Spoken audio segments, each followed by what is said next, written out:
Top 5 des concepts les moins bien compris sur Overwatch. Abonnez-vous au Twitch, je live tous les soirs. En numéro 5, on a le C9. C9, c'est quand tu quittes l'objectif et que tu perds la partie ou le round alors que tu étais en train de gagner. C'est ce détail-là qui est très important. Un C9, ce n'est pas ne pas pouvoir toucher l'objectif alors que toute ta team était morte et que tu étais à l'autre bout de la map. Un C9, c'est spécifiquement quitter l'objectif alors que tu étais en train de gagner. Donc s'il vous plaît, utilisez ce terme correctement. J'en peux plus de voir des mecs employer LOL C9 dans le chat alors que c'était pas ça. Numéro 4, les flex DPS et les hitscans. Le flex DPS, c'est un terme emprunté au langage compétitif. Ça n'est pas quelqu'un qui joue tous les DPS. Et les hitscans, c'est les persos où quand tu cliques, le mec prend instantanément sa balle. C'est tout ce que ça veut dire.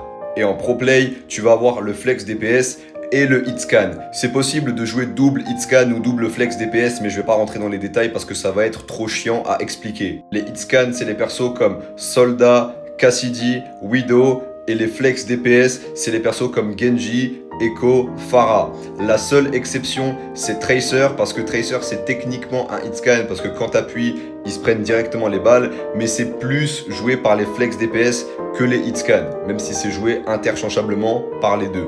En numéro 3, les mécaniques et le game sense. Non, les mécaniques, c'est pas juste bien savoir viser. Personne n'a l'air de réussir à donner une définition correcte de ces deux termes, donc moi je vais vous la donner. Le game sense, c'est ta capacité à avoir les bonnes idées et à prendre les bonnes décisions, et tes mécaniques, c'est à quel point tu exécutes bien tes idées. C'est tout.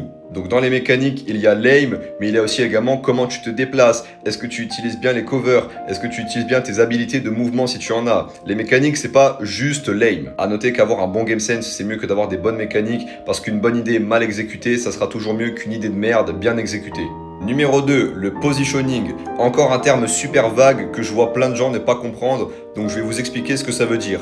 Déjà, ce qu'il faut comprendre, c'est que le positioning, c'est quelque chose de dynamique. Il n'y a pas un endroit sur la map où tu vas te poser et ça y est, t'es bien placé. La bonne position, elle change tout le temps. De manière générale, tu es bien positionné si tu n'as pas de damage fall off, mais que tu es assez loin des ennemis pour pas te faire péter la gueule. Tu es bien positionné si tu es proche d'une cover et tu es bien positionné si tu as pris un angle différent de ta team. C'est tout. Et plus tu vas être contre des mecs forts, plus tu vas devoir changer de positioning souvent. Et en numéro 1, prendre de l'espace. Encore un terme super vague que je vois plein de gens ne pas comprendre, donc laissez votre fidèle serviteur s'en charger. Tu prends de l'espace si tu forces les ennemis à reculer et que toi tu avances. C'est tout ce que ça veut dire. Si les ennemis ils ont reculé et que toi après tu as avancé, tu as pris de l'espace. Tu contrôles plus la